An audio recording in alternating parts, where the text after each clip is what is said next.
दुरूद शरीफ पढ़ें।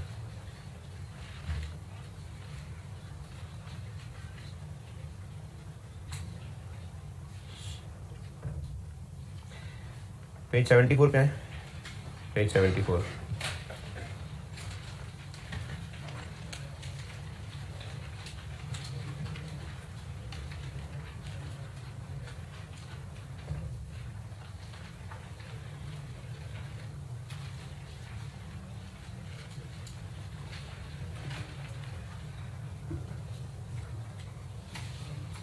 चलिए इसमें से जो पॉइंट कहूँगा ना फिर वो पढ़िएगा जब कहूँगा। तो अगर बिजनेस ने किसी को लोन दिया हुआ है एसेट, कल को जब लोन वापस मिलेगा, लोन मेरा मतलब सिर्फ प्रिंसिपल अमाउंट की बात कर रहा हूँ, तो टैक्स वाले कहेंगे आपकी इनकम हुई है, उस पर टैक्स लगा देंगे। यानी अच्छा, लोन एसेट क्यों है? लोन को बैलेंस शीट में एसेट क्यों कह रहे हैं? क्योंकि कल को उससे पैसे मिलने हैं। तो ये ऐसा एसेट है जिससे मिलने वाले future economic benefits taxable, not taxable, not taxable. तो उसकी टैक्स बेस क्या होगी? Carrying amount. टैक्स बेस वो अमाउंट है जिस पे टैक्स लगना है? नहीं भाई, एसेट्स और लायबिलिटी। टैक्स बेस वो अमाउंट है जिस पे बिजनेस से टैक्स देना है, वो तो टैक्स प्रॉफिट है। टैक्स बेस मैंने कल पिछली क्लास में प्रोसीजर ये बताया था कि वो अमाउंट जो एसेट्स और लायबिलिटीज की हमारे स्टैंडर्ड्स के मुताबिक है वो कैरिंग अमाउंट है, और एसेट्स और लायबिलिटीज की वो अमाउंट जो फॉर टैक्स पर्पसेस कैलकुलेट की जाती वो टैक्स बेस है। ये वो अमाउंट नहीं है जिस पे टैक्स लगना है। क्योंकि पिछली क्लास में मुझे एक सवाल मेरे कान में पड़ा था कि जब इस पे टैक्स नहीं लगना तो फिर इसकी टैक्स बेस क्यों है? ये एक आवाज़ मेरे कान में पड़ी थी, पता नहीं आपने से किसी ने पूछी थी या मेरे वहमो गुमान में बज रही थी बात। तो टैक्स बेस वो अमाउंट नहीं है जिस पे टैक्स पड़ना है। टैक्स बेस एसेट्स और लायबिलिटीज की वो वैल्यूज हैं जो फॉर टैक्स पर्पसेस कैलकुलेट की जा रही हैं। क्यों कैलकुलेट की जा रही है ये प्रोसीजर मैं बार बार दोहराता रहूंगा। उस दिन मैंने पहली बार बात की थी, फिर अभी अगली क्लासेस में दोहराता रहूंगा। IAS 12 की अप्रोच ये है कि कारपेंटर ने बेशक एक टेढ़ी मेढ़ी सी कैबिनेट बनानी है, लेकिन उस कैबिनेट की डिजाइन की जिंदगी का मकसद क्या है? ताकि उसको उस कोने में फिट कर सके। तो IAS 12 की अप्रोच ये है कि उसने टैक्स बेस के ऐसे फार्मूले बनाए हैं ताकि जब कैरिंग अमाउंट और टैक्स बेसिस का डिफरेंस आए, उस पर जब रेट लगे, उसका जो क्लोजिंग बैलेंस आए, उसमें से जब ओपनिंग बैलेंस का डिफरेंस लें, तो वो deferred tax for the year आ जाए जो conceptually deferred tax for the year आना चाहिए था। ये सामने रखते हुए, ऑब्जेक्टिव इस कोने को सामने रखते हुए टैक्स बेस के फार्मूले डिजाइन किए गए हैं। थोड़े अजीब, लेकिन मकसद ये है इनके फार्मूले डिजाइन करने का। तो वो एसेट्स जिनसे मिलने वाले इकोनॉमिक बेनिफिट्स नॉट टैक्सेबल, उनकी टैक्स बेस कितनी होगी? Carrying amount. तो लोन दिया हुआ है किसी को, इसकी टैक्स बेस क्या होगी? Carrying amount. क्यों कैरिंग अमाउंट? क्योंकि जब उससे पैसे वापस मिलेंगे तो वो कोई टैक्सेबल चीज नहीं है। अच्छा, इसी तरह से ये एक मिसाल मैं पहले दे चुका था, पिछली क्लास में दोबारा बताता हूँ। किसी कंपनी के शेयर में इन्वेस्टमेंट की भी है और टैक्स वालों ने कहा है कि इस कंपनी से जो भी डिविडेंड आपको मिलेगा वो एग्जेम्प्ट होगा। तो उस कंपनी से डिविडेंड हो चुका डिक्लेयर और हमारी बुक्स में डिविडेंड रिसीवेबल आ रहा है। इस डिविडेंड रिसीवेबल एसेट की टैक्स बेस कितनी? Carrying amount. क्यों कैरिंग अमाउंट? क्योंकि इससे जो कल हमें पैसे मिलेंगे वो टैक्सेबल नहीं होंगे, तो उसकी tax base carrying amount. Credit sale, debtor debit, sales credit. Tax वालों ने इस सेल्स इनकम को टैक्सेबल मान लिया, यानी जिस साल की सेल्स उस साल में इसको इनकम मान लेंगे। कल को जब डेटर से पैसे मिलेंगे तो उस पर फिर दोबारा टैक्स लगाएंगे। क्यों? क्योंकि जब सेल्स हुई थी, जब डेटर डेबिट सेल्स क्रेडिट हुआ था, वो उसी साल की इनकम मानी गई। तो कल को जब डेटर से पैसे मिलने हैं तो उससे मिलने वाले economic benefits taxable, not taxable. तो इस डेटर की टैक्स बेस क्या होगी? Carrying amount. ये मैंने आपको इस पेज पे लिखी हुई एग्जांपल्स में से C, D और E बता दिए। या इसकी कुछ एग्जांपल्स हैं, मैंने ऐसी कॉपी की थी। 74 पेज पे जो एग्जांपल्स लिखी हुई हैं, पेज मिड से नीचे, tax base of assets examples, इसमें से C, D और E बता दी।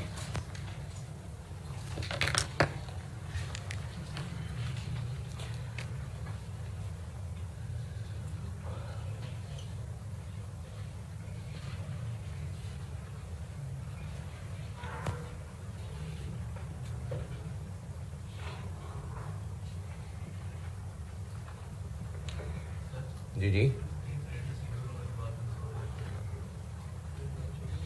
अच्छा जी। डेटर डेबिट सेल्स क्रेडिट, ये एंट्री हो गई जब सेल्स हो गई, पैसे मिलेंगे इनसे अगले साल, तो डेटर एसेट हो गया हमारा, डेटर एसेट क्यों हो गया? उससे पैसे लेने हैं, तो जब उससे पैसे मिलेंगे तो उस पर फिर से टैक्स लगेगा, क्यों नहीं लगेगा? नहीं, हमने अकाउंटिंग तो कर ली होगी। 2021 में सेल्स हुई, उस साल के प्रॉफिट में वो सेल्स इनकम कंसिडर हो गई। अगले साल जब वो डेटर से पैसे मिलेंगे तो उन पैसों को फिर से इनकम माना जाएगा, टैक्स वाले फिर से टैक्स लगाएंगे। तो डेटर वो एसेट हुआ जिससे मिलने वाले फ्यूचर बेनिफिट्स नॉट टैक्सेबल, तो इसलिए इनकी टैक्स बेस करेंगे अमाउंट। ये शाख जी जी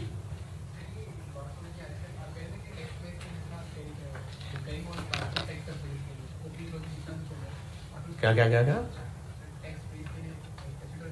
एसेट्स और लायबिलिटीज की वैल्यूज जो फॉर टैक्स पर्पसेस कैलकुलेट की हैं वो उनकी टैक्स बेस है, ठीक है। किसका ओपनिंग क्लोजिंग? किस चीज़ का ओपनिंग बैलेंस? डेटर, अच्छा ठीक है। अच्छा नहीं नहीं, बिल्कुल भी नहीं मैंने ऐसा कहा। कैरिंग अमाउंट और टैक्स बेस का डिफरेंस लेंगे, जो डिफरेंस आएगा उस पर रेट लगाएंगे, वो डेफर्ड टैक्स होगा। वो डेफर्ड टैक्स एसेट या लायबिलिटी नाम की एक चीज़ होती है, उसका क्लोजिंग बैलेंस होगा। इसी तरह की हरकत पिछले साल भी की गई होगी, ये काम हमने हर साल करना है। तो पिछले साल भी ऐसे ही एक डेफर्ड टैक्स कैलकुलेट किया गया होगा, जो या तो एसेट होगा या लायबिलिटी होगी। तो किसी भी एक साल में डेफर्ड टैक्स एसेट या लायबिलिटी का एक ओपनिंग बैलेंस होगा, एक क्लोजिंग बैलेंस होगा। उसका जो डिफरेंस होगा अभी शुरू में, वो deferred tax expense for the year वही फिगर होगी जो हम, जैसे पिछली क्लास में मैंने 1-2 सवाल किए थे, क्वेश्चन 6-4 किया था, पता नहीं 18 किया था, उसमें जो डेफर्ड टैक्स एक्सपेंस निकाला था ना मैंने, वो कॉन्सेप्चुअली बनता है। मैंने प्लस माइनस की वजह भी आपको बताई थी। यही figure conceptually deferred tax for the year है, क्योंकि वो एक्सपेंसेस और इनकम्स जो एक साल में रिकग्नाइज्ड हैं, उनका टैक्स इफेक्ट भी यही आना चाहिए। नहीं आ रहा तो जो नहीं आ रहा वो हम डेफर्ड टैक्स के नाम से ले आते हैं। ये कॉन्सेप्चुअल है डेफर्ड टैक्स। IAS 12 का जो मैं मेथड पढ़ा रहा हूँ, ये एक रास्ता है जो पहुंचा देगा उसी एंड रिजल्ट तक। अब ये उस एंड रिजल्ट तक पहुंचने के लिए सारे रास्ते डिजाइन किए हैं, उनमें से टैक्स बेस एक स्टेप है।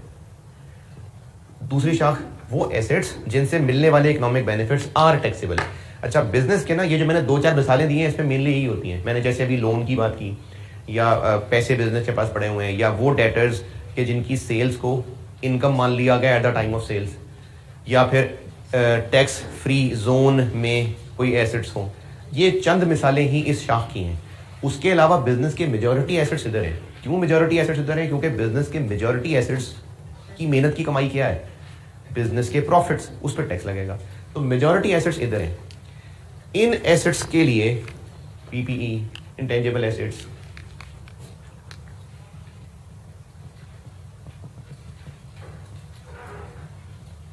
इन्वेंट्री, मेनली प्रीपेमेंट्स, यही है मेनली। इनकी टैक्स बेस कैसे कैलकुलेट की जाएगी? इनकी टैक्स बेस ऐसे कैलकुलेट की जाएगी,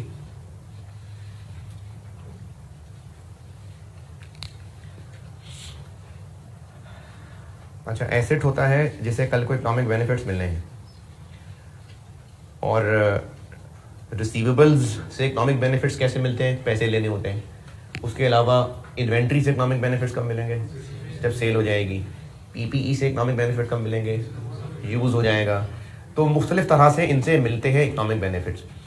जब इनसे इकोनॉमिक बेनिफिट्स मिलेंगे और उन पर टैक्स लगने लगेगा, वो एसेट्स जो इस कैटेगरी में है, उनसे जब इकोनॉमिक बेनिफिट्स मिलेंगे और उन पर टैक्स लगने लगेगा, तो क्या उन बेनिफिट्स की पूरी अमाउंट पे टैक्स लग जाए? आपसे नहीं पूछा, क्या उनकी बेनिफिट्स की पूरी अमाउंट पे टैक्स लग जाएगा या उसके अगेंस्ट उसमें से पहले कुछ लेस किया जाएगा? जैसे इन्वेंट्री से बेनिफिट कब मिलेगा, तो क्या उस पूरी सेल अमाउंट पे टैक्स लग जाएगा या उसमें से कुछ लेस किया जाएगा? ये आपसे पूछ रहा हूँ। उस इन्वेंट्री से रिलेटेड क्या लेस होगा? तो ये कॉस्ट ऑफ सेल्स उस इन्वेंट्री की टैक्स बेस है। जब एक एसेट कल को बेनिफिट्स देगा तो उससे मिलने वाले बेनिफिट्स पूरे पूरे टैक्स हो जाएंगे या उनमें से इस एसेट से रिलेटेड कुछ डिडक्शन मिलेगी? इन्वेंट्री में क्या डिडक्शन मिलेगी? उसकी कॉस्ट, ये इन्वेंट्री की टैक्स बेस है। PPE से जब कल बेनिफिट्स मिलेंगे तो इस PPE से रिलेटेड कल को क्या डिडक्शन मिलेगी? डेप्रिसिएशन मिलेगी, टोटल मिला के वो उसकी टैक्स बेस है। ये मैं सारी मिसालें एक एक करके समझाता हूँ। अभी सिर्फ अंग्रेजी बता रहा हूँ। वो एसेट जिससे मिलने वाले इकोनॉमिक बेनिफिट्स आर टैक्सेबल, इनकी टैक्स बेस है वो अमाउंट जो कल को डिडक्शन मिलेगी। Total amount that will be allowed as deduction. ये मैं सारी मिसालें, जिनको भी समझ नहीं आई ना, मैं सारी मिसालें करके एक एक करके बताता हूं।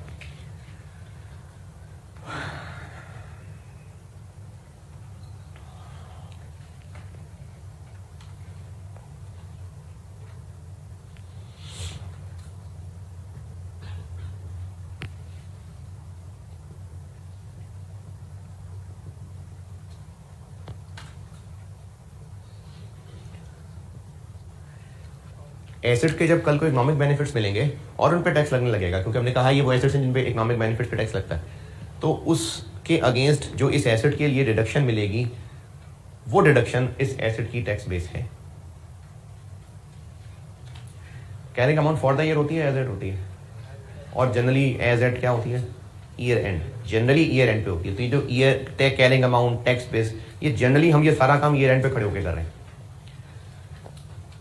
ये जो अंग्रेजी लिखी है ना, मैं आपको मुख्तलिफ मिसालें दे के समझाता हूं। अच्छा, ये जो मैं मिसालें दूंगा ना, इन मिसालों से जो समझाऊंगा उनकी अंग्रेजी मैंने लिखी हुई है किताब में। एक मिसाल देके पढ़ा दूंगा कि मैंने कहाँ क्या लिखा हुआ है। अगर जो लिखा हुआ है आपको काफ़ी लगे तो बस ये मिसालें ज़बानी समझते जाइएगा, लिखा तो वहाँ हुआ है। अगर काफ़ी ना लगे लिखना और रजिस्टर पे, तो आपकी मर्जी है। एक प्लांट है जिसकी कॉस्ट 200, ईयर 1 गुजरा इसका, तो हमने इसकी डिडक्शन चार्ज की 20, जबकि फॉर ईयर 1 टैक्स डिडक्शन 45 थी। ईयर 1 के एंड पे खड़े हैं, ईयर 1 के एंड पे खड़े हैं। कैरिंग अमाउंट कितनी है, 180।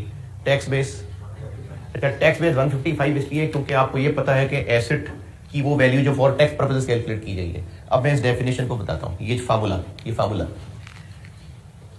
अगली लाइफ रिमेनिंग जितनी भी बाकी है, कल को टोटल मिला के कितनी टैक्स डिडक्शन और मिलनी है, ये टैक्स बेस है। ये टैक्स बेस है कि अब से ऑनवर्ड इस एसेट के बदले टोटल कितनी डिडक्शन मिलनी है। एक जुमला बोल रहा हूं, ये याद रखिएगा कि जब तक टॉपिक चल रहा है। ईयर एंड पे पहले करंट टैक्स कैलकुलेट होता है, फिर डेफर्ड टैक्स कैलकुलेट होता है। ठीक है, पहले करंट टैक्स कैलकुलेट होता है। ईयर 1 के एंड पे करंट टैक्स हो गया कैलकुलेट, तो 45 की डिडक्शन मिलेगी, मिल गई। ठीक है, पहले करंट टैक्स कैलकुलेट होता है, फिर डेफर्ड टैक्स कैलकुलेट होता है। क्योंकि करंट टैक्स कैलकुलेट हो गया, 45 की डिडक्शन हो गई। अब ऑनवर्ड टोटल कितनी डिडक्शन मिलेगी, टोटल मिला के 155। ये टैक्स बेस है कि हम एक पॉइंट ऑफ टाइम पे खड़े हैं, current tax for the year हो गया कैलकुलेट, अब उससे ऑनवर्ड अगले ईयर्स में टोटल कितनी डिडक्शन और मिलनी है, वो टैक्स बेस होती है। तो इस मिसाल में ईयर 1 में इस प्लांट की टैक्स बेस 155, ईयर 2 भी गुजर गया, 20 और डेप्रिसिएशन हो गई, 40 टैक्स पर्पसेस के लिए हो गई, ये रह गया 160, ये रह गया 115। ईयर 2 की कैरिंग अमाउंट, ईयर 2 की टैक्स बेस 115, क्योंकि 45 की डिडक्शन भी मिल चुकी थी पहले ही, 40 की और मिल गई। अब बाकी कल को कितनी और डिडक्शन मिलनी है, 115। अब वो डिडक्शन मिलनी है डेप्रिसिएशन की शक्ल में भी, और अगर कल को ये बिक जाता है एसेट 117 का बिक जाता है, तो पूरे 117 पे टैक्स लगेगा। 2 कैसे निकलेगा, 117 में से क्या माइनस होगा, तो 115 की मिलेगी ना डिडक्शन। ये टैक्स बेस है, किसी भी एसेट से रिलेटेड कल को क्या डिडक्शन मिलनी है उसकी ये टैक्स बेस है। एक मिसाल और समझ ले, फिर पेज से पढ़ाता हूं। एक हमने फार्मूला खरीदा, इंटेंजिबल एसेट का खरीदा,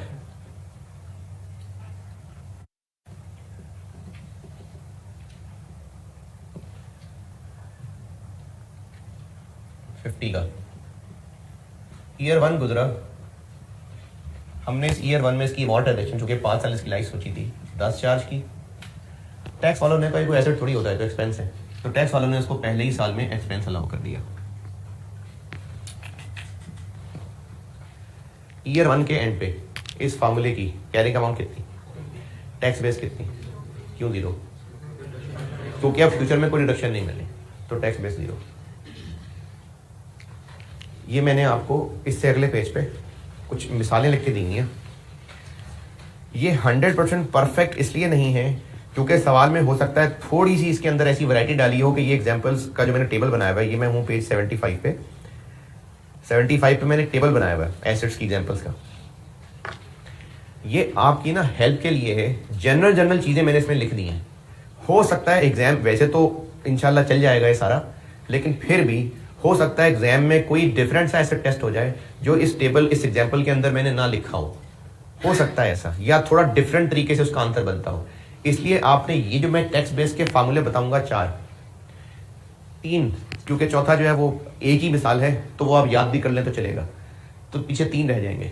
आपने प्रायोरिटी इसको याद करना है और सपोर्ट के लिए वो टेबल याद करना है। वैसे टेबल से चल जाता है काम, लेकिन फिर भी कुछ एक्स्ट्रा आइटम्स हो सकती हैं, तो फार्मूला सपोर्ट टेबल की ये याद रखना है आपने, क्योंकि इस IAS 12 के सवाल में टेक्स्ट बेस निकालना एक बड़ा काम होता है, बड़े कामों में से एक बड़ा काम होता है। तो इसलिए ये फार्मूला याद करना है, सपोर्ट उस टेबल की। इस टेबल में देखिए मैंने कुछ आइटम्स लिखी हैं, उनकी कह रहे हैं और आगे टेक्स्ट बेस की मिसालें लिखी हुई हैं। तो इस टेबल में से दूसरी मिसाल देखें, ओन्ड डेप्रिशिएबल एसेट्स, मैंने PPE की बीच में डाल दी है, इंटेंजिबल बीच में डाल दी है। तो कैरिंग अमाउंट उनकी कैसे निकलेगी एज पर रेलेवेंट IAS, और टैक्स बेस क्या होगी उनकी, टैक्स WDV, जो कि कैसे निकली होगी, क्या मतलब कॉस्ट फॉर टैक्स पर्पसेस, वो जो एक दफा डिसमेंटलिंग वाली बात बताई थी कि टैक्स पर्पसेस के लिए क्या कॉस्ट है, माइनस एक्यूमुलेटेड टैक्स डिडक्शन। तो आप एग्जाम में tax base PPE intangible assets मतलब टैक्स WDV, फार्मूला यही है कि फ्यूचर में क्या डिडक्शन मिलनी है, लेकिन आपको एग्जाम की टिप बता दी कि आप उसको कैलकुलेट कैसे कर लें। टैक्स के लिए कॉस्ट माइनस टैक्स की डिडक्शन, जो बाकी बच जाएगा वो टैक्स बेस है।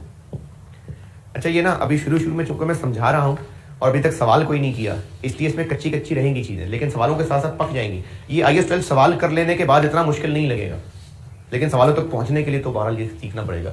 तो टैक्स बेस इस PPE की उस इंटेंजिबल की कैसे कैलकुलेट करें, कॉस्ट में से टैक्स डिडक्शन माइनस कर लें। तो मेथड पे डिपेंड करता नहीं, किस में से, यानी 115 में से रेजिडुअल माइनस कर दूं, नहीं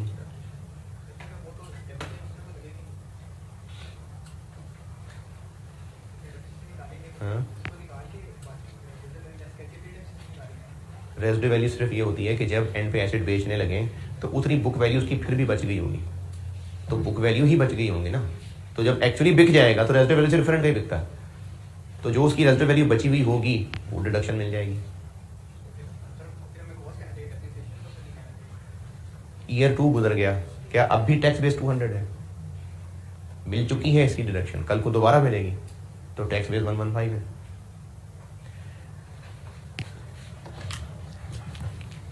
चलें, जो मिसाल कहूंगा फिर पढ़िएगा वहां से, पहले तक समझते जाइए। राइट ऑफ यूज एसेट है, right of use asset initially इसको रिकॉर्ड किया PV ऑफ लीज पेमेंट्स पे 50 का, ईयर 1 गुजरा, इसकी डेप्रिसिएशन चार्ज की 5, कैरिंग अमाउंट कितनी 45। टैक्स वाले इस राइट ऑफ यूज एसेट की कल को क्या डिडक्शन देंगे, कोई भी नहीं। वो राइट ऑफ यूज एसेट की डिडक्शन नहीं अलाउ करेंगे। लीज पेमेंट किस चीज की पेमेंट होती है, राइट ऑफ यूज की कि लीज लायबिलिटी की, तो मैंने आपको लायबिलिटी की भी टैक्स बेस पढ़ानी है, वो वहां करूंगा इस्तेमाल। इस राइट ऑफ यूज के लिए क्या डिडक्शन देंगे, तो टैक्स बेस क्या हुई 0, तो राइट ऑफ यूज की टैक्स बेस 0। देखें राइट ऑफ यूज की मिसाल, tax base 0, right of use की टैक्स बेस 0 होती है।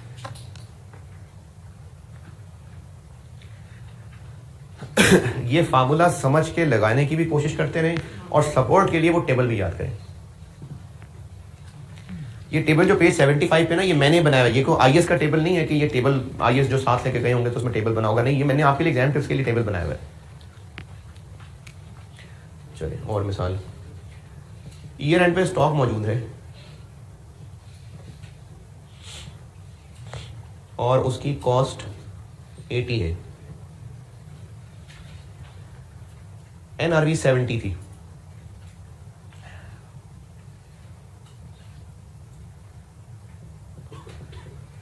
तो हम इस इन्वेंटरी को राइट डाउन कर गए होंगे। NRV 70 थी, हमने इसको 10 राइट डाउन कर लिया होगा, एक्सपेंस बना लिया।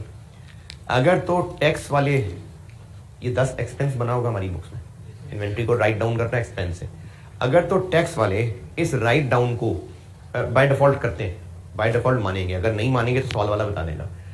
टैक्स वालों ने इस राइट डाउन को इस साल मान लिया, कहाँ मान लिया, यानी करंट टैक्स कैलकुलेट करते हुए हमने उसकी डिडक्शन माननी थी, इसलिए इसको एड बैक नहीं किया होगा। टैक्स वालों ने इसको माना, करंट टैक्स में इसको मान लिया गया।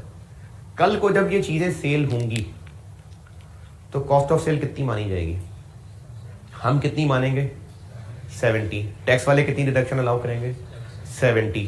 तो आज इस इन्वेंट्री एसेट की टैक्स बेस 70। लेकिन अगर टैक्स वालों ने कहा राइट डाउन कुछ नहीं होता भाई, जब बेचोगे तो बताना, कल हम जब इस इन्वेंट्री को बेचेंगे तो हम अपनी बुक्स में कॉस्ट ऑफ सेल कितनी मानेंगे, टैक्स वाले कितनी 80। तो आज इस इन्वेंट्री एसेट की टैक्स बेस 80, टैक्स बेस 80। वो लगा ऊपर जाके, इन्वेंट्री आज हमारे पास मौजूद है, हमने इसको राइट डाउन कर लिया है, हमारी बुक्स में कैरिंग अमाउंट 70 है। अगर टैक्स वालों ने भी ये इस साल डिडक्शन एनआरवी राइट डाउन की दे दी होती तो कल को टैक्स पर्पसेस के लिए भी कॉस्ट ऑफ सेल कितनी होती। तो इस सूरत में इन्वेंट्री एसेट की कैरिंग अमाउंट भी 70 और टैक्स बेस भी 70। ये एक सिनेरियो खत्म। दूसरा सिनेरियो, टैक्स वालों ने ये एनआरवी राइट डाउन ना मानना होता।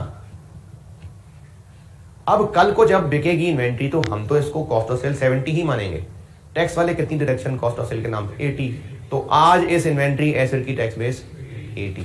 ये इन्वेंट्री के सामने लिखा हुआ है कि अगर तो टैक्स वालों ने एनआरवी राइट डाउन अलाउ करना है तो बस जितनी हमारी बुक्स में इन्वेंट्री आ रही है उतनी ही टैक्स बेस भी है। लेकिन अगर टैक्स वालों ने एनआरवी राइट डाउन नहीं अलाउ करना तो फिर उस इन्वेंट्री की कॉस्ट है जो टैक्स बेस होगी।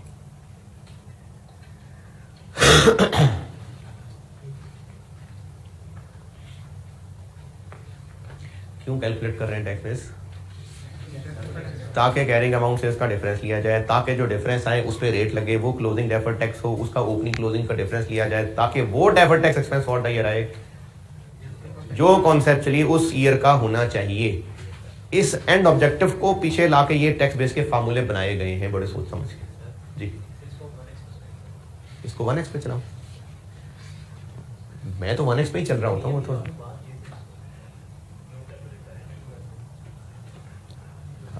कल क्वेश्चन 12 किया था मैंने, क्वेश्चन 18 सॉरी, उसमें deferred tax expense for the year क्या निकला था, स्प्रिंग 2016 का मैंने बोर्ड पे किया था 2.275 पॉजिटिव नेगेटिव नेगेटिव निकला था। अच्छा ये चेक भी करें सही भी था कि नहीं।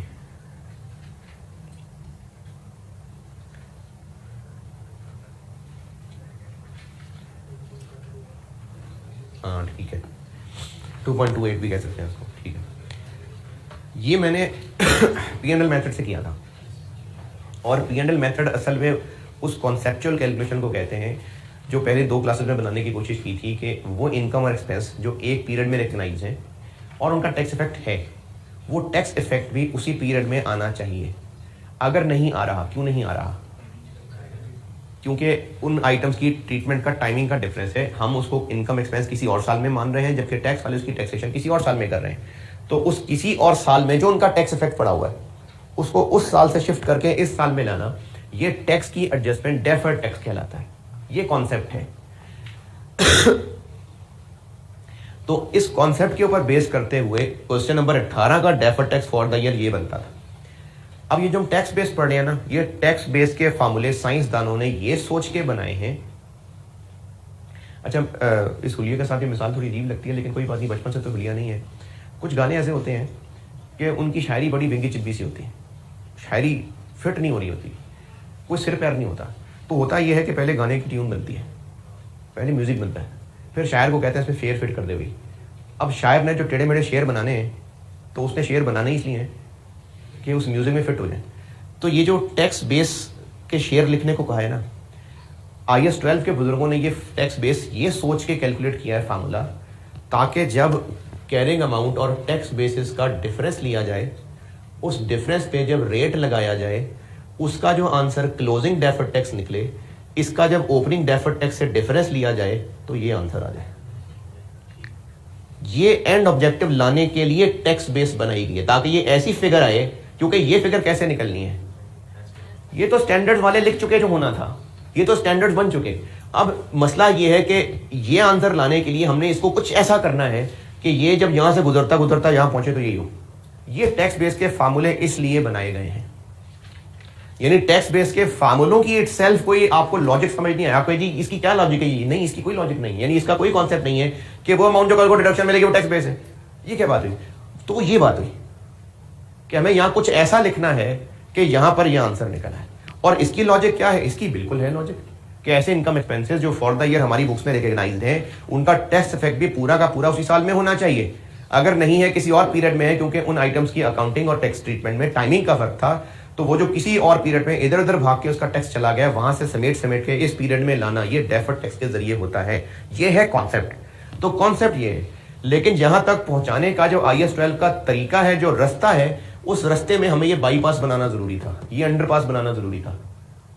तो अब अंडरपास का डिजाइन खूबसूरत बनने के लिए नहीं बनाया जाता, अंडरपास का डिजाइन है कि जो रास्ते का ऑब्जेक्टिव है वो पूरा होना चाहिए। ये है टैक्स बेस की जिंदगी का मकसद।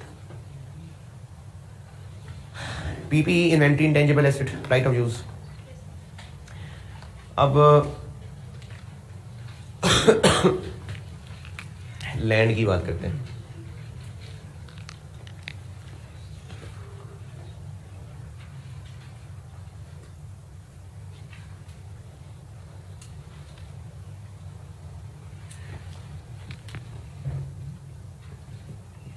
ये मैं पहले अकाउंटिंग और टैक्स कॉलम लिख रहा था, मैंने नाम ही कैरिंग अमाउंट टैक्स बेस लिख दिया।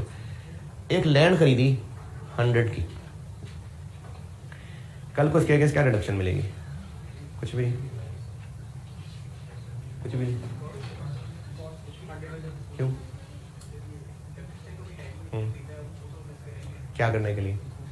हाँ, जब कल को डिस्पोजल होगी तो जितने की लैंड बिकेगी उस पूरे, चले 120 की बिकेगी कैलकुलेट से, तो 120 के ऊपर टैक्स लग, फिर 100 माइनस करेंगे ना तो मिलेगी ना कल को डिडक्शन। तो लैंड की कॉस्ट ही है जो कल को डिडक्शन मिलेगी।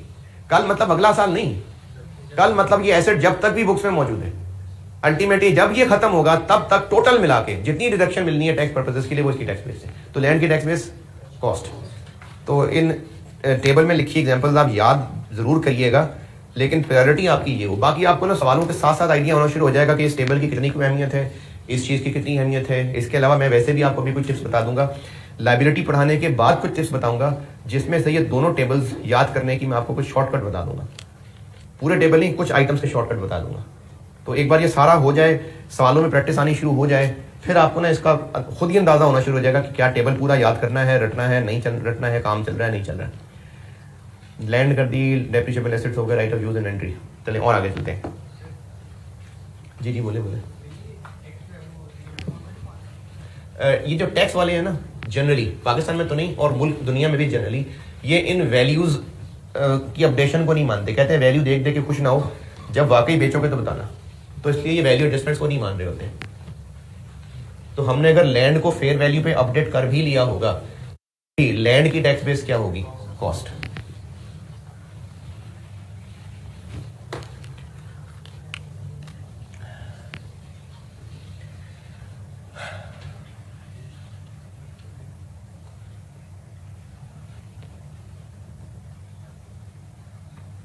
Prepaid insurance,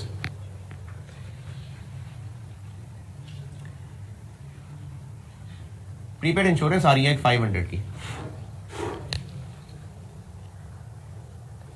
prepaid insurance 500। हम एक ईयर एंड पे खड़े हैं 2022 पे, और प्रीपेड इंश्योरेंस 500 आ रही है। इंश्योरेंस पे हो चुकी, एक्सपेंस नहीं बना, ये एक्सपेंस बन चुका, पे नहीं हुई। प्रीपेड इंश्योरेंस पे हो गई है, एक्सपेंस नहीं बना। कब बनेगा? अगले ईयर में कहीं एक्सपेंस बनेगा। इस इंश्योरेंस की टैक्स वाले अगर ट्रीटमेंट कैश बेसिस पे करते हैं, अगर कैश बेसिस पे करते हैं, तो इस साल डिडक्शन मिल चुकी या अगले साल मिलेगी? इस साल मिल चुकी। फ्यूचर में डिडक्शन मिलेगी? नहीं। तो इसकी टैक्स बेस 0।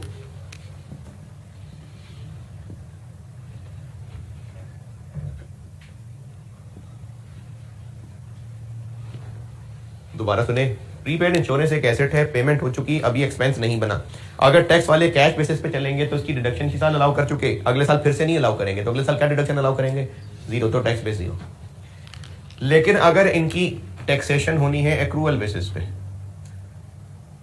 तो एक्रूअल बेसिस का मतलब है जिस साल का एक्सपेंस उसी साल मानेंगे। तो टैक्स वाले इस साल डिडक्शन अलाउ कर चुके कि कल करेंगे, कल कितनी करेंगे? 500, तो टैक्स बेस 500। प्रीपेड एक्सपेंसेस, अगर इन रिलेटेड खर्चे की टैक्सेशन कैश बेसिस पे है तो टैक्स बेस जीरो, और अगर एक्रूअल बेसिस पे है तो टैक्स बेस कैरिंग अमाउंट।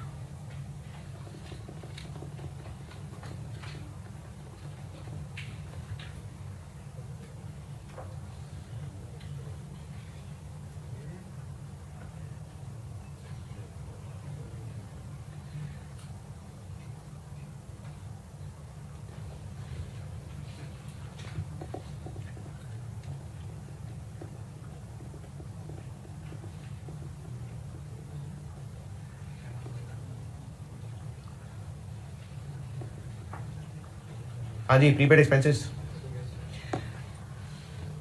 अच्छा, फाइनेंशियल एसेट्स, ये मैंने ना लोन ही बताना था, लेकिन चूंकि एक दफ़ा ये टेस्ट हुआ हुआ है बाकायदा फाइनेंशियल एसेट यानी इन्वेस्टमेंट के तौर पे, जिस पे वो फेयर वैल्यू थ्रू ओसीआई था, इसलिए मैं इसको फाइनेंशियल एसेट के तौर पे बता रहा हूँ। हमने किसी को लोन दिया है, अभी मैंने अब शुरू में बात की थी, हमारा एसेट है, हमने किसी को लोन दिया हुआ है। कल को जब पैसे मिलेंगे तो पैसे मिलने पे टैक्स लगेगा, तो ये वो एसेट है जिससे मिलने वाले इकोनॉमिक बेनिफिट्स नॉट टैक्सेबल, तो टैक्स बेस। तो इसलिए मैंने ये फाइनेंशियल एसेट की टैक्स बेस कैरिंग अमाउंट की बजाय कॉस्ट इसलिए लिख दी क्योंकि हम तो इसको फेयर वैल्यू पे अपडेट कर रहे होंगे, तो टैक्स वाले उन फेयर वैल्यू अपडेशन को नहीं मान रहे होते, इसलिए इनकी टैक्स बेस इनकी कॉस्ट ही होती है। यानी हमने किसी कंपनी के डिवेंचर्स खरीदे, किसी कंपनी के शेयर्स खरीदे, तो उनकी टैक्स बेस कितनी? कॉस्ट, क्योंकि हम तो हर साल अपडेट करते जाएंगे किस पे? फेयर वैल्यू पे, तो वो उस फेयर वैल्यू को नहीं मान रहे होंगे, वो टैक्स वाले उस फेयर वैल्यू की अपडेशन को नहीं मानते। टैक्स वाले कहते हैं जब बिकेगा तो बताना, रियलाइज होगा गेन तो बताना। तो इसलिए ये मैंने एक्चुअली लोन ही लिखा हुआ है, लेकिन चूंकि ऐसा ये इन्वेस्टमेंट इन डिवेंचर्स, इन्वेस्टमेंट इन शेयर्स सवाल में टेस्ट हो चुके हैं, तो मैंने उसको फाइनेंशियल एसेट वाली IFRS 9 वाली टर्म दे दी। वरना ये फाइनेंशियल एसेट जो मैंने लिखा, ये आप समझ लें लोन, इन्वेस्टमेंट, ये जो मैंने इन मिसालों में एक फाइनेंशियल एसेट लिखा हुआ है ना, आप इसको लोन, इन्वेस्टमेंट ये समझ लें। लोन दिया हुआ है, इन्वेस्टमेंट की भी है, तो जो कॉस्ट है इनकी वही टैक्स बेस। मिसाल दी है ना, अगर किसी कंपनी के डिवेंचर में इन्वेस्ट किया है, तो हमने अगर उसको फेयर वैल्यू थ्रू P&L पे रखा है, फेयर वैल्यू थ्रू OCI पे रखा है, तो हम तो उसको फेयर वैल्यू पे अपडेट करते जा रहे होंगे। तो टैक्स वाले नहीं करते इस तरह के काम, तो वो उसकी कॉस्ट को ही टैक्स बेस मानेंगे। इसी तरह हमने किसी कंपनी के शेयर्स खरीदे, तो टैक्स पर्पजेस के लिए जितने के खरीदे वही बस कॉस्ट है, वही टैक्स बेस है। हम तो हर साल फेयर वैल्यू पे अपडेट कर रहे होंगे, कैरिंग अमाउंट तो हर साल फेयर वैल्यू थ्रू P&L या फेयर वैल्यू थ्रू OCI आ रही होगी, लेकिन टैक्स बेस वही होगी जो उनकी कॉस्ट थी। वो लायबिलिटी में आएगा ना, अभी तो एसेट्स पढ़ा रहा हूँ। और मिसाल,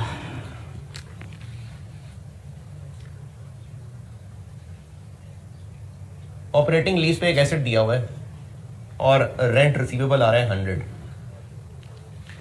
पैसे मिल चुके, इनकम नहीं बनी, या इनकम बन गई है पैसे नहीं मिले?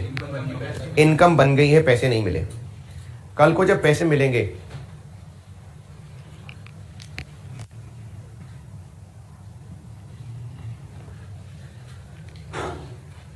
टैक्स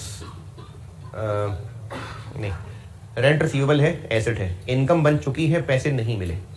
जब कल को पैसे मिलेंगे और टैक्स वालों ने इस रेंट इनकम को कैश बेसिस पे टैक्स करना है, तो इस पे टैक्स कल लगेगा या आज लग चुका? कल लगेगा। पूरे 100 पे लगेगा या इसमें से कोई डिडक्शन वगैरह माइनस होगी? पूरे 100 पे लगेगा। तो जब पूरे 100 पे लगेगा तो कल कितनी डिडक्शन मिलेगी? 0। देखें, रेंट रिसीवेबल एक एसेट है, कल को जब 100 रुपए मिलेंगे तो टैक्स वाले तब उसको टैक्स लगाएंगे, तो पूरे 100 पे टैक्स लगाएंगे। 2 4 5 सवाल किए करंट टैक्स के, रेंट इनकम उसमें पूरी की पूरी इनकम होती थी, कुछ लेस तो नहीं होना उसमें से, तो कल को कुछ डिडक्शन नहीं है इसके अगेंस्ट, तो टैक्स बेस 0।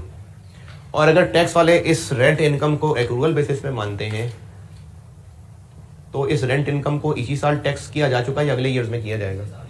एक्रूअल बेसिस पे अगर तो कल को जब पैसे मिलेंगे तो उस पर टैक्स लगेगा। तो ये वो एसेट हो गया जिससे मिलने वाले कल को इकोनॉमिक बेनिफिट्स नॉट टैक्सेबल। तो tax base is equal to carrying amount. तो ये मैंने एक्रूड इनकम एक मिसाल लिखी हुई है। तो ये एक्रूड इनकम ही होती है। एक्रूड डेटर भी इनफैक्ट एक्रूड इनकम ही होता है। डेटर क्या होता है? इनकम हो चुकी, पैसे नहीं मिले, तो वो भी एक्रूड इनकम ही है। तो मैंने एक्रूड इनकम में ये मिसाल डेटर वेटर सब मिला दिया कि अगर इस इनकम की टैक्सेशन कैश बेसिस पे है तो टैक्स बेस 0, और अगर इसकी टैक्सेशन एक्रूअल बेसिस पे है तो टैक्स बेस कैरिंग अमाउंट के बराबर है।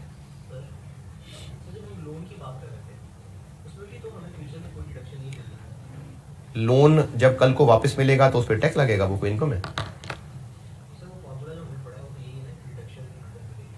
लोन जब कल को वापस मिलेगा तो क्या वो टैक्सेबल इनकम है?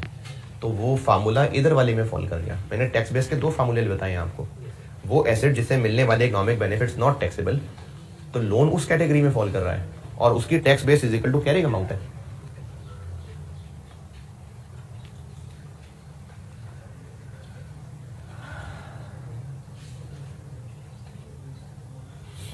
अच्छा, ये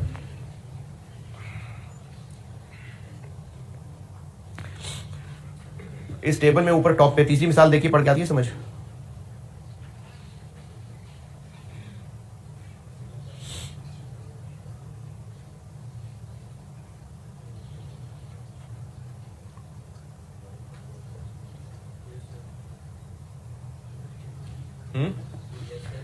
यानी अगर हमने एक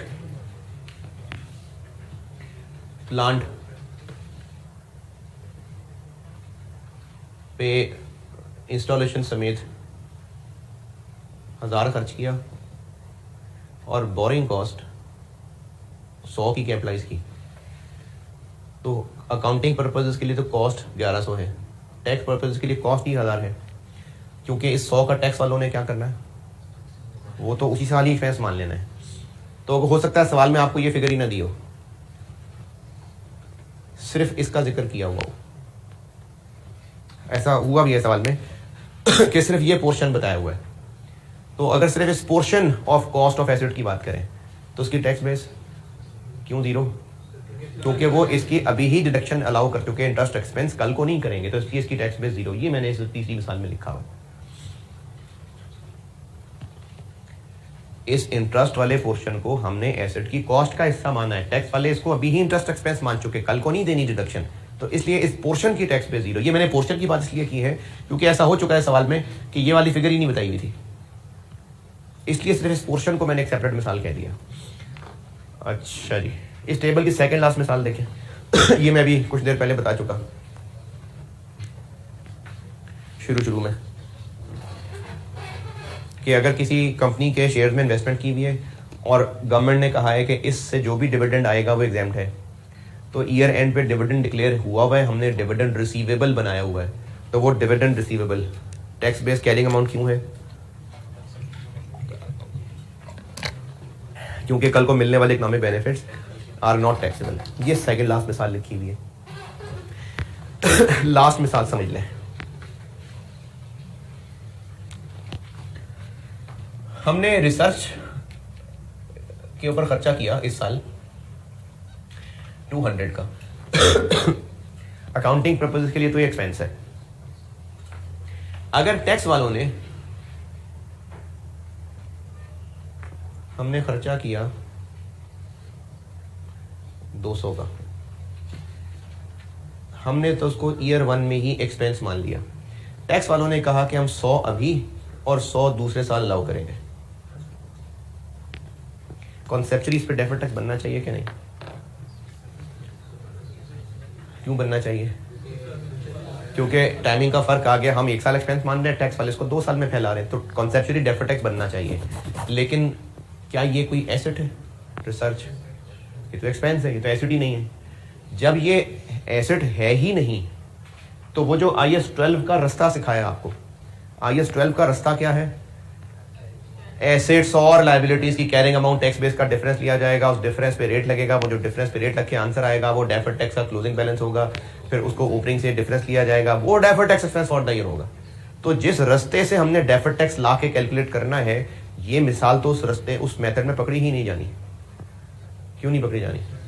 क्योंकि ये तो एसेट ही नहीं है। तो ऐसे खर्चे पे हो चुके हों, क्योंकि अगर पेएबल होता तो लायबिलिटी के रास्ते से पकड़ा जाता। ऐसे एक्सपेंसेस जो पे हो चुके हों,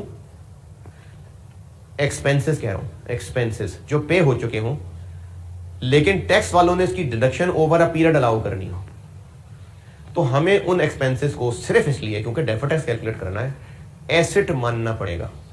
नहीं, मानना नहीं पड़ेगा, उनको एसेट की लिस्ट में रखना पड़ेगा। चूंकि वो एसेट नहीं है, तो उनको ऐसा एसेट कहना पड़ेगा जिसकी कैरिंग अमाउंट जीरो होगी।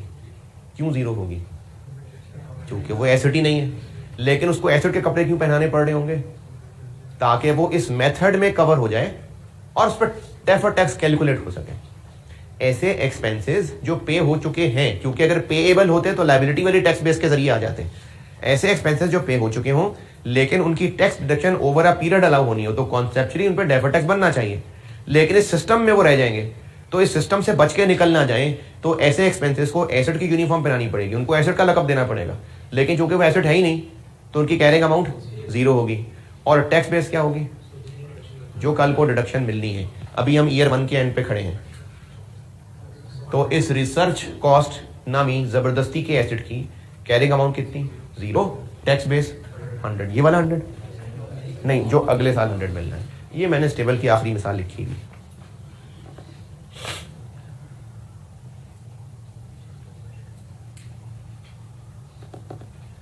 तो ये एसेट्स का टेबल याद कर लें, ये सपोर्ट है। मेन आपकी जो चीज़ पक्की होनी चाहिए वो टैक्स बेस के दो फार्मूले हैं कि वो एसेट्स जिनसे मिलने वाले इकोनॉमिक बेनिफिट्स नॉट टैक्सेबल, तो उनकी टैक्स बेस कैरिंग अमाउंट होती है, और वो एसेट्स जिनसे मिलने वाले इकोनॉमिक बेनिफिट टैक्सेबल यानी मेजॉरिटी एसेट्स, उनकी टैक्स बेस होती है जो कल को डिडक्शन मिलेगी। और सपोर्ट के लिए टेबल याद कर लें। और जल्दी से क्वेश्चन 1 का पार्ट ए कर दें, फिर मैं लायबिलिटीज कराता हूँ।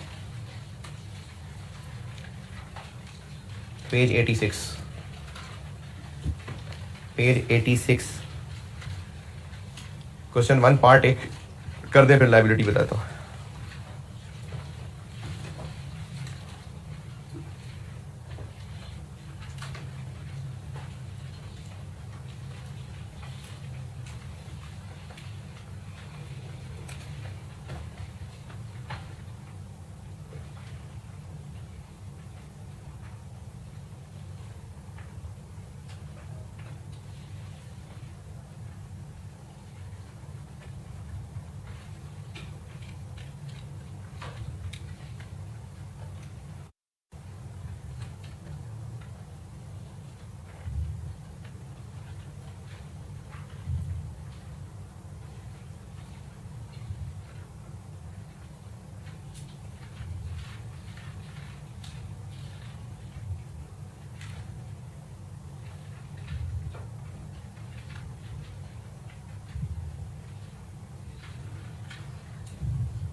क्या क्या क्या प्रीपेड एक्सपेंसेस में मैंने को कहा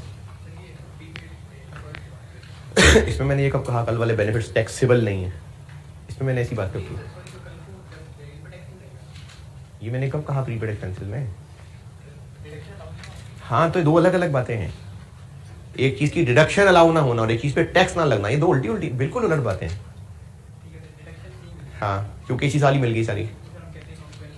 नहीं ना भाई, प्रीपेड इंश्योरेंस है, 500 खर्चा हो गया, पे हो गया, एक्सपेंस अभी नहीं बना, प्रीपेड है।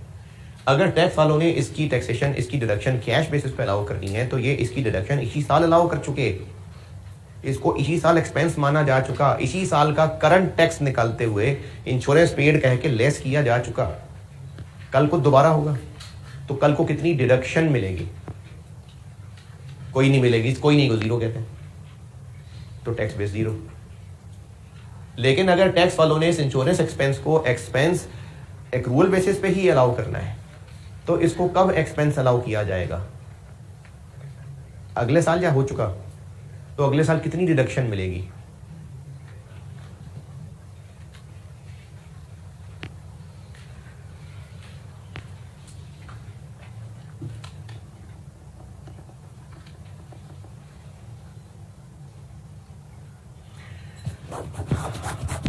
हाँ जी, पहले कोई समरी बताता हूँ। पॉइंट नंबर 1, 5,000 इसकी कॉस्ट है और टैक्स पर्पसेस के लिए इसकी टैक्स डिडक्शन जो माइनस हो चुकी है वो 1,500 है, तो टैक्स बेस रह गई 3,500। पॉइंट नंबर 2, इंटरेस्ट रिसीवेबल है, इंटरेस्ट रिसीवेबल टैक्स वालों ने इसकी टैक्सेशन कैश बेसिस पे करनी है तो टैक्स बेस 0। ट्रेड रिसीवेबल्स यानी डेटर्स, कैरिंग अमाउंट 5,000 है और जो इसकी सेल्स इनकम है उसको टैक्स वाले ऑलरेडी टैक्स मान चुके, जब कल को पैसे मिलेंगे तो दोबारा टैक्स लगाएंगे, तो जब कल को दोबारा टैक्स नहीं लगाएंगे तो ये फॉल कर गया वो एसेट जिनसे मिलने वाले इकोनॉमिक बेनिफिट्स नॉट टैक्सेबल, तो tax base carrying amount. Point number 4, subsidiary से डिविडेंड मिलना है, रिसीवेबल है और टैक्स वाले इस पर टैक्स नहीं लगाते, एग्जेम्प्ट है, तो टैक्स बेस कैरिंग अमाउंट।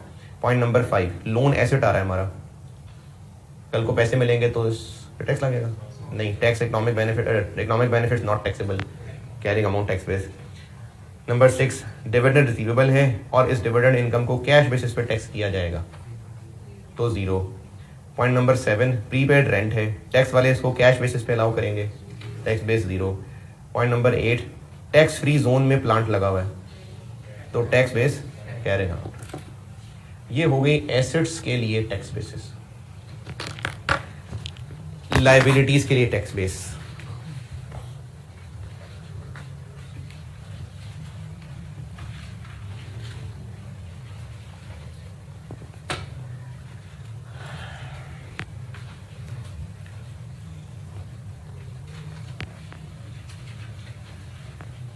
अच्छा, आपका ना होमवर्क ये है कि आपने लेक्चर जाके दोबारा सुनना है, क्योंकि एसेट्स और लाइबिलिटीज मैं दोनों अभी बता रहा हूँ और लाइबिलिटी में काम कुछ उलटने लगा है, तो इसलिए आप उसको जाकर दोबारा सुने अच्छी तरह, बार बार सुन के अच्छी तरह याद कर लें इन चीज़ों को, क्योंकि लाइबिलिटी में टैक्स बेस थोड़ी सी पलटने लगी है।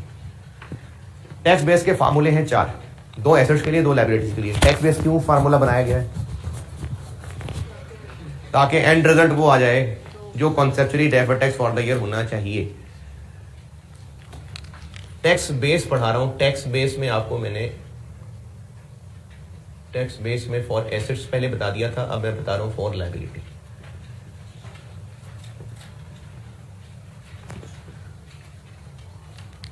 लाइबिलिटीज सारी की सारी पे करके ही सेटल होती हैं, यानी सारी लाइबिलिटीज वही हैं जो सेटल करने के लिए पे ही करनी पड़ती हैं, या नॉन कैश सेटलमेंट भी हो सकती है, जैसे सर्विसेज। तो सर्विसेज देना लाइबिलिटी क्यों बनी? क्योंकि एडवांस लिया था, तो लाइबिलिटीज में से एडवांस इनकम को एक तरफ कर देते हैं, ये लाइबिलिटी है, लेकिन ये एक मिसाल एक तरफ और बाकी सारी लाइबिलिटीज एक तरफ।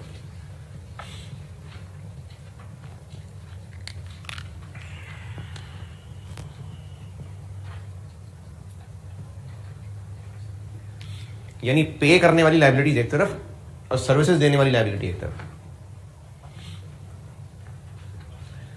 कस्टमर से पैसे ले लिए, लाइबिलिटी है क्योंकि गुड्स देनी है। कस्टमर से पैसे ले लिए, लाइबिलिटी है क्योंकि सर्विसेज देनी है। इसको मैं एडवांस इनकम कह रहा हूँ। और उसके अलावा बाकी सारी लायबिलिटीज इधर है।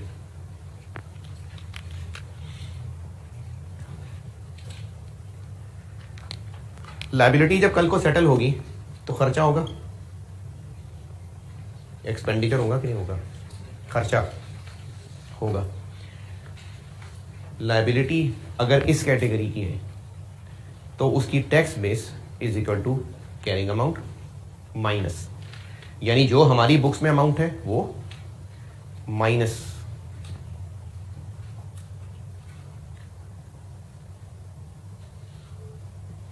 वो जो मैंने अभी एसेट के लिए अंग्रेजी लिखी थी ना, सेम अमाउंट, सेम चीज, total amount that will be allowed as deduction आगे फॉर दैट लायबिलिटी। नहीं सेम नहीं, फिर आगे कहाँ बदलेगा, रहने देते लिखता हूँ। Total amount that will be allowed as deduction for that liability.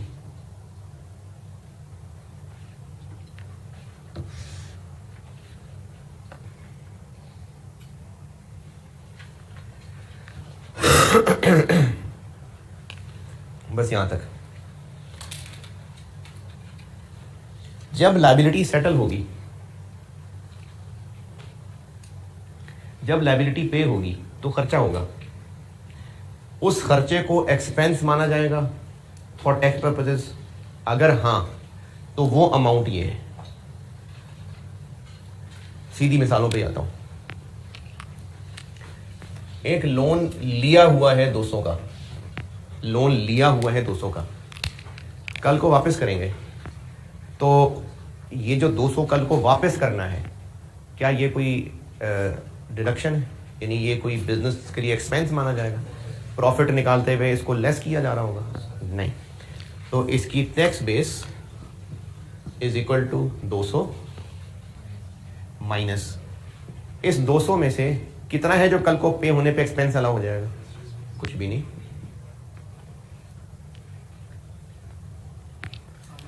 इस 200 की टैक्स बेस निकाल रहा हूं। Tax base is equal to carrying amount minus, जब कल को 200 पे होगा तो इस 200 का पे करना अलाउ, एक्सपेंस अलाउ किया जाएगा, यानी टैक्स पर्पसेस के लिए ये कोई एक्सपेंस होगा। तो कितना इसमें से कल को डिडक्शन अलाउ होगा? कुछ भी नहीं, जीरो। तो tax base carrying amount.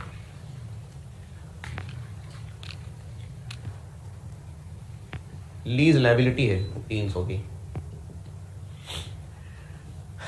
Carrying amount minus. Liability settle कब होगी? लीज लायबिलिटी जब लीज पेमेंट्स करेंगे, तो उन लीज पेमेंट्स को कल को एक्सपेंस माना जाएगा।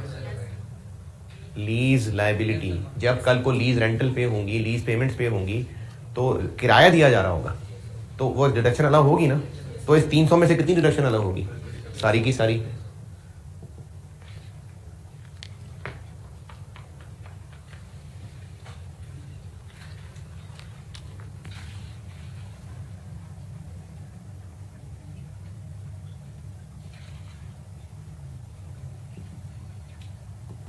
इलेक्ट्रिसिटी का बिल पेएबल है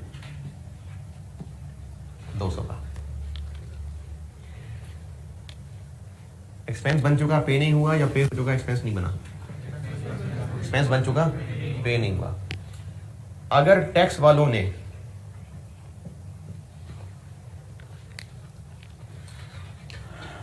जाग रहे हैं, अगर टैक्स वालों ने इसको डिडक्शन अलाउ करना है कैश बेसिस पे, बिल पेएबल है, अभी पे नहीं हुआ, कंज्यूम हो चुका, पे नहीं हुआ। अगर टैक्स वालों ने इस बिजली के बिल को एक्सपेंस कैश बेसिस पे अलाउ करना है, तो इस साल अलाउ कर चुके हैं या कल पे करेंगे तो अलाउ करेंगे? पे करेंगे तो अलाउ करेंगे।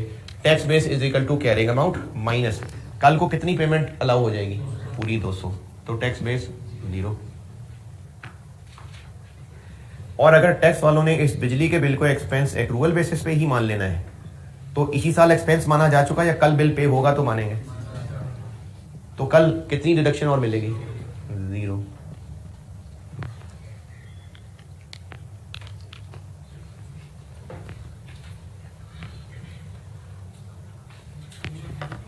है जी। किधर है, कौन है, कहाँ है? हाँ, हम कौन है, हमने एक्सपेंस मान दिया। अकाउंटिंग में तो एक्सपेंस ही है। हाँ, क्योंकि पैसे नहीं दिए।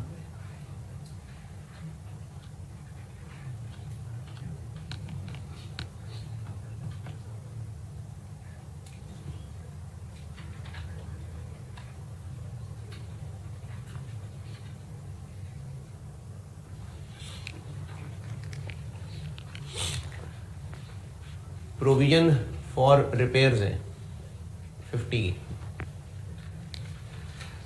ये 50 क्या है अमाउंट? बेस्ट अंदाजा है किस चीज़ का? जितने कल को वाकई रिपेयर एक्सपेंस करना पड़ेगा। टैक्स वाले ना ये अंदाजे नहीं मानते, वो कहते हैं जब असल में कल को रिपेयर करो तो बताना। तो हमारा बेस्ट अंदाजा क्या है, कल को कितनी रिपेयर होगी? 50। क्या पता से डिफरेंट हो, तो वो जब होगी तो फिर है ना। अभी बेस्ट अंदाजा क्या है?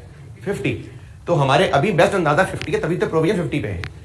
प्रोविजन फॉर रिपेयर्स की tax base carrying amount minus हमारे बेस्ट अंदाजे के मुताबिक कल को कितनी डिडक्शन मिलनी है? 50।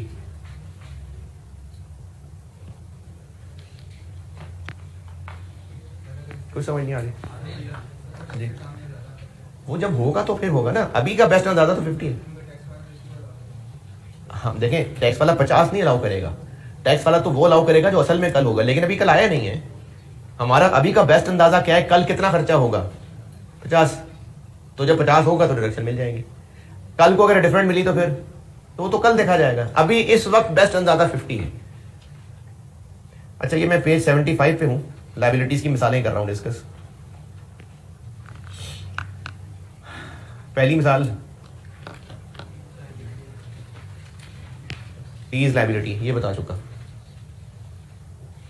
प्रोविजन फॉर ग्रेजुटी की टैक्स बेस 0 क्यों है, जरा सोचें। प्रोविजन फॉर ग्रेजुटी की क्यों टैक्स बेस 0 लिखी है मैंने?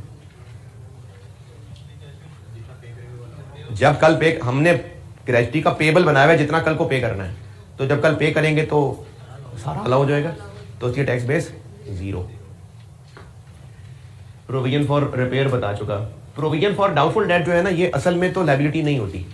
असल में ये डाउटफुल डेट की प्रोविजन डेटर में से लेस हुई होती है, लेकिन आप इसकी टैक्स बेस कैलकुलेशन और इसी तरह से जो मैंने आगे इसकी ट्रीटमेंट बतानी है वो तभी सर सही कर पाएंगे जब आप इसको लायबिलिटीज की लिस्ट में रखेंगे। तो इसलिए मैंने इसको लायबिलिटी की लिस्ट में रखा हुआ है।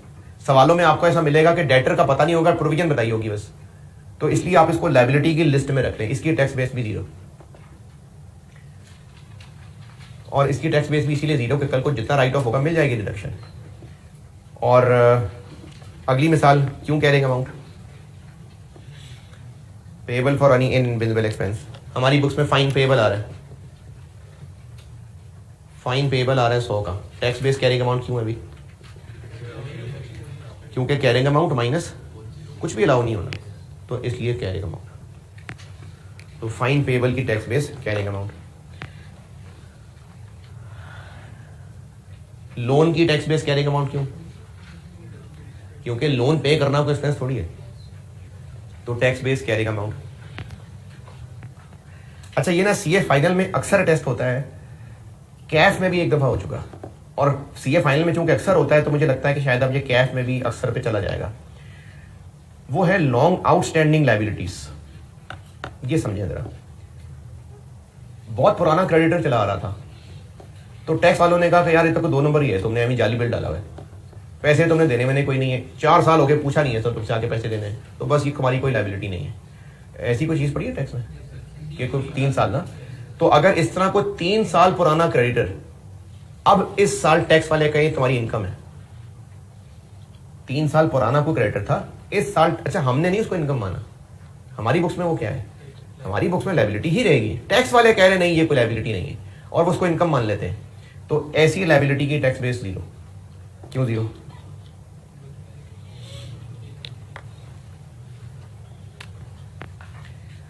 एक बहुत पुराना क्रेडिटर है 200 रुपए का, इसकी टैक्स बेस क्यों 0?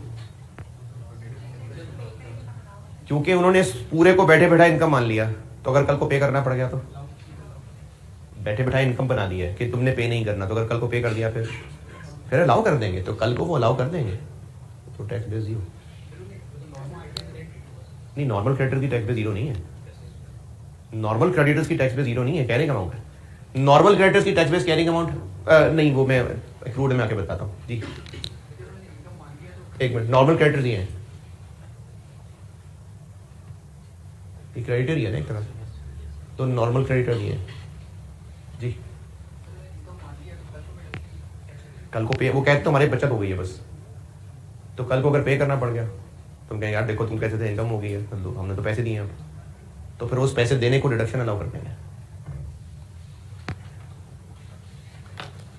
डिविडेंड पेएबल कैरिंग अमाउंट क्यों है? डिविडेंड पेएबल कैरिंग अमाउंट क्यों है? डिविडेंड पेएबल की टैक्स बेस कैरिंग अमाउंट क्यों नहीं? एग्जाम्पल डिविडेंड पेएबल, अगली मिसाल, डिविडेंड पेएबल कैरिंग अमाउंट क्यों है टैक्स बेस?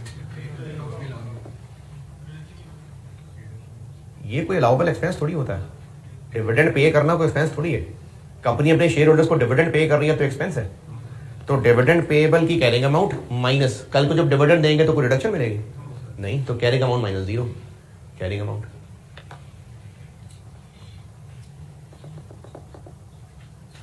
और लास्ट,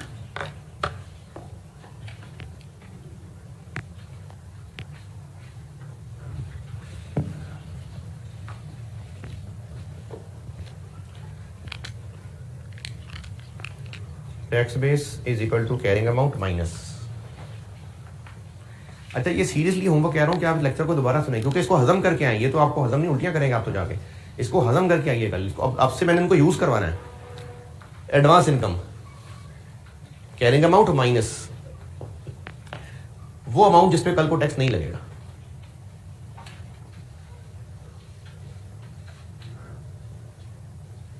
क्यों नहीं लगेगा?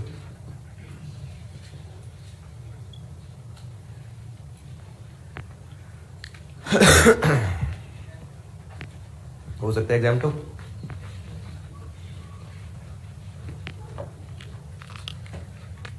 एडवांस रेंट है, बस लास्ट क्लास, एडवांस रेंट है 100 रुपए का, पैसे मिल चुके, इनकम नहीं बनी या इनकम बन के पैसे नहीं मिले? पैसे मिल गए, पैसे मिल गए। अगर टैक्स वालों ने इसको कैश बेसिस पे चलाना है, पैसे मिल गए हैं, तो टैक्स वाले इसको अभी टैक्स कर चुके या कल करेंगे? अभी कर चुके, कल फिर करेंगे, तो कल कितने को टैक्स नहीं करेंगे? दोबारा सुने, दोबारा सुने। पैसे मिल चुके, एडवांस है, पैसे मिल गए, रेंट इनकम अभी नहीं, रेंट इनकम कल की होगी। अगर टैक्स वालों ने इसको कैश बेसिस पे इनकम माना है तो 100 पे टैक्स लग चुका है या अगले साल लगेगा? तो कैरिंग अमाउंट माइनस, अगले साल फिर से टैक्स लगेगा, क्यों नहीं लगेगा? तो अगले साल कितने पे टैक्स नहीं लगेगा?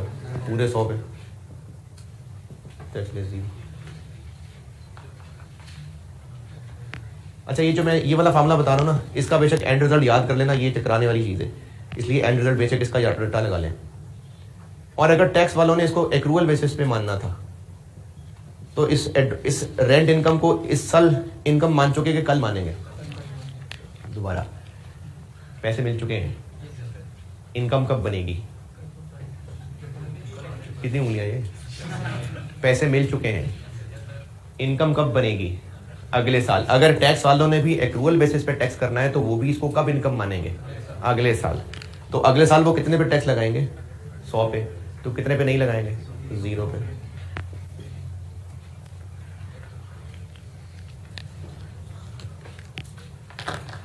ये चारों फार्मूले याद करिए, इन टेबल की एग्जांपल्स याद रखिए, और एक 2-3 टिप्स बता रहा हूं, अगर काम की लगे तो लिख लें, नहीं काम की लगे तो इग्नोर कर दें। पहली tip, right of use asset, lease liability, ये दोनों लीज की चीजें हैं ना, टैक्स बेस 0 ही होती है। राइट ऑफ यूज एसेट और लीज लायबिलिटी, ये दोनों लीज वाली चीजें हैं, टैक्स बेस 0 ही होती है। ये मैं आपको 2-3 टिप्स बता रहा हूं जो इन टेबल्स को याद रखने में आसानी होगी। दोबारा सुने, right of use asset, lease liability, ये दोनों लेसी की चीजें ना, टैक्स बेस 0 ही होती है। दूसरी टिप, प्रोविजंस, टैक्स बेस 0 ही होती है।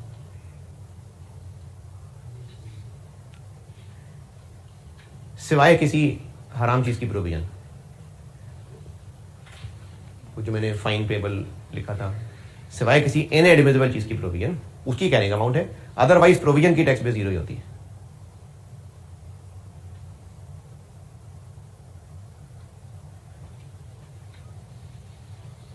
तीसरी टिप, सबसे काम की टिप,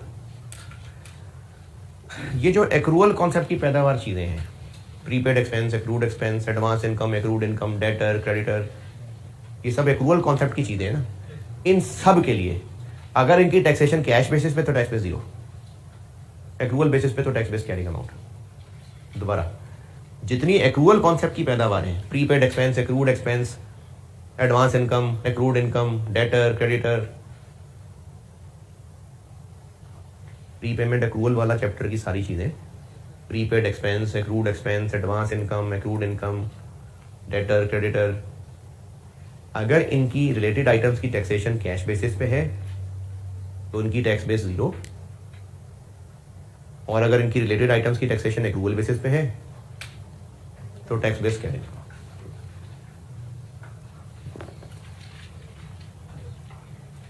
ठीक है जी, अल्लाह हाफ़िज़।